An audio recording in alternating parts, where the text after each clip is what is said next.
పెద్ద షాపింగ్ ప్రపంచం సిఎంఆర్ మనమేడ్చల్లో ప్రముఖ సినీ హీరో విశ్వక్ సేన్ గారిచే సెప్టెంబర్ 13న గొప్ప ప్రారంభం. ఇప్పుడు ఐశ్వర్య రాజేష్ గారు తండ్రి పేరుని ఎక్కడా కూడా ఇంచ కూడా పాడు చేయకుండా పదిలంగా అలానే వాళ్ళ నాన్నగారి గౌరవాన్ని ఏమాత్రం భంగం కలిగించకుండా మంచి మంచి క్యారెక్టర్స్ చేస్తూ ఈరోజు ఐశ్వర్య రాజేష్ గారు అంటే ఇలా ఉన్నారు. తమిళ్లో కావచ్చు, తెలుగులో కావచ్చు, కన్నడ కావచ్చు, మలయాళంలో కావచ్చు. ఎలా అనిపిస్తుంది ఐశ్వర్య రాజేష్ గారి ఆమె ఆ గ్రోత్ చూసినప్పుడు యాజ్ ఏ మదర్గా ఏమనిపిస్తుంది మీకు? నేను అసలు ఎటువంటి బ్యాక్గ్రౌండ్ లేదు పాపం. సేమ్ అమర్నాథ్ గారు చనిపోయిన తర్వాత వీళ్ళు ఇండస్ట్రీకి వచ్చి ఎలా కష్టాలు పడ్డారు, రాజేష్ గారు పోయిన తర్వాత ఆ ఫ్యామిలీలో ఇన్ని సంవత్సరాల పాటు ఎవరూ లేరు. ఫ్యామిలీలో ఎవరు లేకపోతే మనల్ని కనీసం గౌరవం కూడా ఎవరు ఇండస్ట్రీ. మీకు తెలిసిందే, మీరు కూడా ఇండస్ట్రీ నుంచి వచ్చారు కాబట్టి. బట్ ఆ అమ్మాయి ఈరోజు తనంతటా తను ఎదిగారు. తన ఎదుగుదల చూసినప్పుడు కానీ, తన కష్టాలు చూసినప్పుడు కానీ ఏమనిపిస్తుంది యాజ్ ఏ మదర్గా మీకు? యాక్చువల్గా తన వచ్చి యాక్టింగ్ అంటేనే ఇష్టం లేదు చిన్నప్పటి నుంచి. తన వచ్చి బాగా చదువుకోవాలి, మంచిగా ఉద్యోగం చేయాలి. అలాగే తను అనుకుంది. రాజేష్ కూడా అదే ఇష్టం. ఎవరిది పిల్లలందరినీ యాక్టింగ్ చేయాలనేసి ఆయన కోరుకోలేదు. వద్దే వద్దన్నాడు. పిల్లలు పెద్దోళ్ళు అయినా కూడా సినిమా ఫీల్డ్ వద్దు, చదువుకోవాలి వాళ్ళు అలా అనుకునే దేనిలోనూ పంపించలేదు అన్నమాట. ఈ అమ్మాయి చిన్న అమ్మాయి కదా, ఆయన చనిపోయే ముందు. ఆయన చనిపోయేటప్పుడు ఐశ్వర్యకి ఒక 8 ఏళ్ళు ఉంటాయి. ఈ అమ్మాయి అసలు సినిమాలోకి వస్తుందని నేను అసలు కల్లో కూడా అనుకోలేదు. ఎందుకంటే ఎంతో కష్టపడి చదివిద్దాం పిల్లల్ని అనేసి ఏదో 3rd ఇయర్ వరకు చదువుకుంది, కాలేజీలో పాస్ అయింది, మంచి మార్కులు తెచ్చుకుని. సరే ఇంకా మళ్ళీ చదువుకుంటా అనే టైంకి ఇంకా మానాడ మైలాడ అని చెప్పేసి కళా మాస్టర్ అవును, దాంట్లో టైటిల్ విన్నారు కదా. టైటిల్ విన్నారు. అవును. తనకి ఆ ఇంట్రెస్ట్ అసలు లేదు. అది ఎలా మరి సినిమాలో యాక్ట్ చేయాలని వచ్చిందో తెలియదు. తనకే వచ్చింది అనమాట. నేను వచ్చి ఎక్కడ ట్రై చేయలేదు, నువ్వు యాక్ట్ చెయ్యి అని బలవంతం చేయలేదు. తనంతటి తనే టైటిల్ విన్నర్ అవ్వడం, తర్వాత సినిమాలు ఒక్కొక్కళ్ళు అడగడం, తర్వాత ఒకసారి ఒక సినిమా చేసాం, అది పెద్దగా ఆడలేదు, అందరు కొత్త వాళ్ళు. ఆ తర్వాత చిన్నగా చిన్న క్యారెక్టర్స్ అంటే ఇంపార్టెన్స్ రోల్సే కానీ హీరోయిన్ కాకుండా అలా యాక్ట్ చేసింది 2-3 సినిమాలు. ఓకే. ఆ తర్వాత మళ్ళీ విజయ్ సేతుపతి సినిమా ఒకటి మనకి ఆ అమ్మాయికి అదేంటి పన్నీర్ పద్మిని, ఆ సినిమాలో రమ్మి పన్నీర్ పద్మిని గారు రమ్మిలో చాలా ఒక అమ్మాయి యాక్ట్ చేసి ఆ అమ్మాయి సరిగ్గా యాక్టింగ్ సరిగ్గా లేదనేసి తీసేశారు. ఆ టైంలో వచ్చి ఈ అమ్మాయిని పిలిచారనమాట. పిలిస్తే ప్రొడ్యూసర్ చూసి వద్దు, ఈ అమ్మాయి అంతగా బాగాలేదు అని చెప్పేసి ఇచ్చేస్తే, అందులో విజయ్ సేతుపతి ఎందుకు బాగాలేదు, అమ్మాయి కళ్ళు బాగున్నాయి, మంచి ఫేస్లో మంచి కళ్ళు ఉంది, ఆ క్యారెక్టర్ సూట్ అవుతుంది అని చెప్పేసి ఆయన రికమెండ్ చేశాడు విజయ్ సేతుపతి. సరే అని ఇంకా ఆ సినిమాలో తన యాక్ట్ చేయడం నిజంగానే మంచి సక్సెస్ అయిందన్నమాట సినిమా. ఆ సినిమా చూసిన తర్వాత పాతింగ్లా ఎలాగ మీరందరూ వద్దన్నారు, అమ్మాయి ఎంత బాగా చేసింది. తర్వాత 2వ సినిమా కూడా ఆయనతో మళ్ళీ పన్నీర్ పద్మిని చేసింది. ఓకే. అది కూడా బాగా వచ్చిందన్నమాట. మీరు ఈ మాట చెప్తుంటే గుర్తొస్తుంది, మనం పాతకాలంలో హీరోయిన్లు పెద్దగా అందంగా ఉండరు, కాకపోతే వాళ్ళ హావభావాలు కావచ్చు, వాళ్ళ కళ్ళు కావచ్చు, వాళ్ళ ఎక్స్ప్రెషన్స్ కావచ్చు, ఇంకా వేరే ఆర్టిస్ట్ అంత అందంగా ఎక్కడ కూడా చూపించలేరు. దానివల్లే వాళ్ళు సూపర్ డూపర్ హిట్ అయ్యారు. వాళ్ళ కలర్ పనికి రాలేదు అక్కడ, వాళ్ళ ఫిగర్ ఇదంతా ఏం పనికి రాలేదు. వాళ్ళ ఫేస్ ఒక్కటే చూసేవాళ్ళం మనం. సావిత్రమ్మ ఉంది, సావిత్రమ్మ ఫేస్ మాత్రమే చూడగలం, ముద్దబందారం అంతే. అందమైన ఫేస్, కళ్ళు. అసలు ఆవిడ చూస్తుంటే మనకు అసలు జీవితమే అసలు ఆవిడ దగ్గర ఉండాలనిపిస్తుంది, అంతే. అంత మంచి ఆర్టిస్ట్. అలాంటి ఆర్టిస్టులు ఇప్పుడు ఎవరున్నారు చెప్పలేరు, ఎవరు లేరు.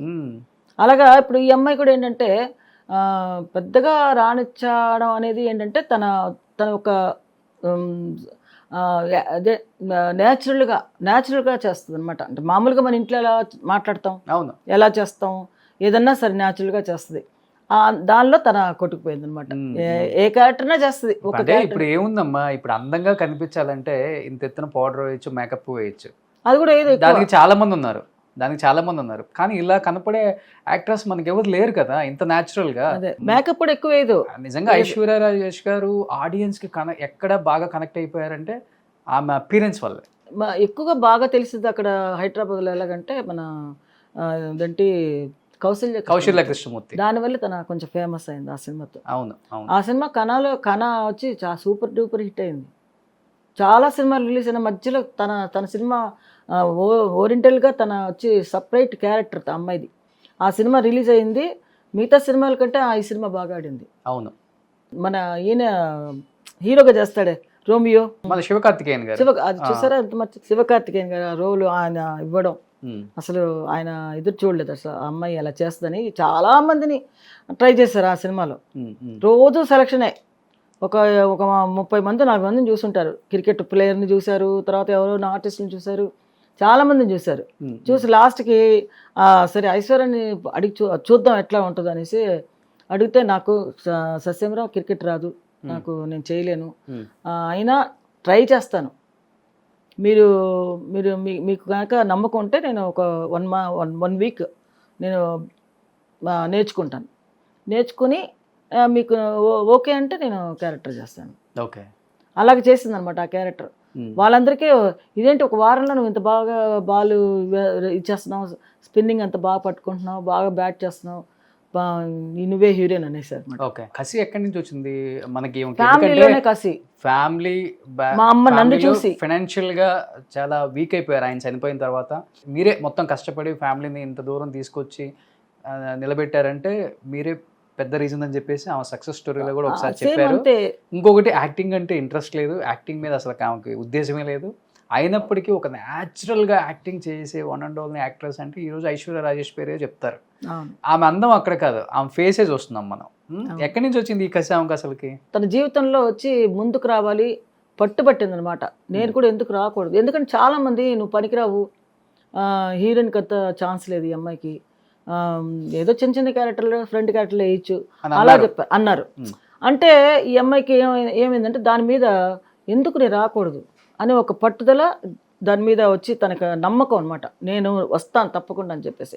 ఏం చేసిందంటే అప్పుడు కొత్తలో ఒక మాస్టర్ ఉన్నాడు, ఒక ఆయన ఏం చేశాడంటే మంచి క్యారెక్టర్ ఇస్తారని చెప్పి తీసుకెళ్ళి గుంపులో గోవిందులాగా నడిపించుకుని తీసుకొస్తున్నాడు. నేనన్నాను ఇలాంటి వేషాలన్నీ వేయకూడదు తమ్ములు, వద్దు వెళ్ళొద్దు, అసలు ఏం అవసరం లేదు, మనకేం తిండికి లోటు లేదు, ఏదో నేను కష్టపడుతున్నాను, ఇంట్లో ఇన్ని రోజులు కాపాడుకుంటూ వచ్చాను, ఇంకా నువ్వు నా కోసం నువ్వు ఎక్కడికి వెళ్ళకూడదు అని చెప్పేశాను. అలాగా తనకేంటంటే ఇంకా అలాంటివి చేయకూడదు. ఏంటి చిన్న చిన్న పనులు అంటే అమ్మకు ఒక 500 రూపాయలన్నా మనం కష్టపడి ఇద్దాము. అండ్ నాకు బ్యాక్గ్రౌండ్ ఎవ్వరు ఒక్క రూపాయి సింగిల్ పైసా కూడా నా వాళ్ళు అనేవాళ్ళు ఎవరు నాకు హెల్ప్ చేయలేదు.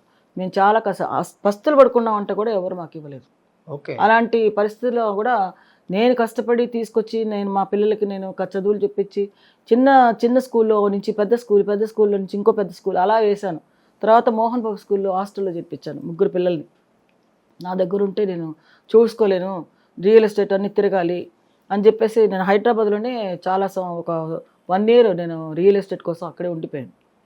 హైదరాబాద్లో ఉంటే అక్కడ శంషాబాద్లో ఒక ల్యాండ్లో వేస్తే అక్కడ నాకు ఒక టీం రెడీ చేసుకుని వాళ్ళందరినీ నా కింద నాకు 400 వచ్చింది అనుకోండి, పక్కన వాళ్ళకి 200, ఇంకొక అమ్మాయికి 100 రూపాయలు, అట్లా ఒక టీం ఏర్పరచుకున్నాం అనమాట. మేమే చేసుకుని డైలీ వెళ్ళడం రావడం. శంషాబాద్కి వెళ్ళి అది బ్యూటీ కింగ్డమ్ అని చెప్పేసి బ్యూటీ ఆర్చర్డ్స్ అక్కడ రిసార్ట్స్ నర్సారెడ్డి గారు అని చెప్పి ఆయన ఎండి, ఆయన దగ్గర నేను చాలా సంవత్సరాలు పనిచేశాను. ఇక్కడ నుంచి ఆయన హైదరాబాద్ వెళ్ళారు అనమాట. మగవాళ్ళే రియల్ ఎస్టేట్ చేయడం కోసం అల్లాడిపోతుంటారు. అదే నేను ఒక టీం తయారు చేస్తాను అనమాట. నేను ఇనిషియల్ డేస్ లో ఎన్ని కష్టాలు ఉంటాయి కదా మరి. ఒక ఫ్లాట్ అమ్మాలంటే ఎంత కష్టం. నేను చాలా అమ్మించాను, 100 ఫ్లాట్లు అమ్మించాను అక్కడ. ఆ వచ్చే కమిషన్తో కొంచెం ఒక సైట్ తీసుకున్నా కూడా కోటేశ్వరాలని నా పిల్లలు అదే తిడతారు, ఏమ్మా ఇంతమందికి ఇప్పించావు, ఒక్క ఫ్లాట్ నువ్వు పెట్టుకోలేదా అని. ఎక్కడా అవన్నీ పెట్టుకుంటే నాకు ఎక్కడ కుదురుతుంది, మీ అందరికి చదువు చెప్పించాలి, మనం అందరినీ బాగుపరచాలంటే అక్కడ ఫ్లాట్ కొనుక్కొని అది చూసుకుంటూ కూర్చుంటాం మనం, అక్కర్లేదు. వచ్చేది ఇప్పుడు 1 లక్ష రూపాయలు ఇచ్చిందా 2 లక్షలు ఇచ్చిందా, వాళ్ళ చదువుకు 4 చదివించాలి నేను. 4కి మరి చూడాలంటే మాటలా కష్టం కదా, మాకు మగ దిక్కు లేరు. ఆయన చనిపోయిన తర్వాత నేను అనాదిలాగా అయిపోయాను. ఇంకా ఏం చేయాలో అర్థం కాలేదు జీవితంలో, ఏం చేస్తాను, ఎలా దేవుడు నన్ను ఎలా చేస్తాడు, గట్టెక్కిస్తాడు అంటే అలాగా అనుకుంటూ ఉన్నప్పుడు గబుక్కొని ఈ అమ్మాయి నాకు చేయందిచ్చింది, నేనున్నాను. నిజంగా సింగిల్ పేరెంట్ కష్టాలు అసలుకి చెప్పలేం. కానీ అందులోనే చాలా నా మీదేదో ఇవి అవి ఎన్నో మాటలు విన్నాను. చాలా ఏమిన్నారు మీరు? ఒకటి వద్దులేండి, అవన్నీ వద్దు, నేను చెప్పను. నాకు అలాంటి మనస్తత్వాలు లేవు. ఏదైనా సరే మనం ఇప్పుడు ఒకటి ఏదన్నా ఉంటే మనలో మనమే చూసుకోవాలి, బయట చెప్పుకోకూడదు. ఇప్పుడు నేను మీకు ఏదైనా చెప్పానుకోండి, మీ మనసులో ఉండాలి, నా మనసులో ఉండాలి. ఇంకోటి ఏంటంటే కొంతమంది ఓహో ఆహా వెనక నాగమణి చాలా మంచిది మన ముందు మాట్లాడతారు, చాలా మంచి అమ్మాయి, అయ్యో అసలు ఇంటికి వెళ్తే అసలు అమ్మాయి ఎంత మర్యాద చేస్తుంది, అసలు అలాంటి అమ్మాయిని చూడలేం అని అంటారు, వెనకాలకి వెళ్ళి ఏదో మాట్లాడతారు. అలా చాలా జరుగుతుంటాయి కదా జీవితంలో, ఇండస్ట్రీలో ఇంకా ఎక్కువ అన్ని ప్రపంచం కదా కొంచెం, అన్ని విని విని విని ఏదో ఈ చెవులు వింటే ఈ చెవులు పడాడు నచ్చిపా. మన జీవితం మనసు కూడా రాయి అయిపోయింది కదా. ఎవరు ఏం మాట్లాడినా నేను పట్టించుకోనండి, నాకు అనవసరం. ఇప్పుడు నాకు కావాల్సిన నా పిల్లలు బాగుండాలి, వాళ్ళ వరకు నేను చూసుకుంటాను, అంతవరకే.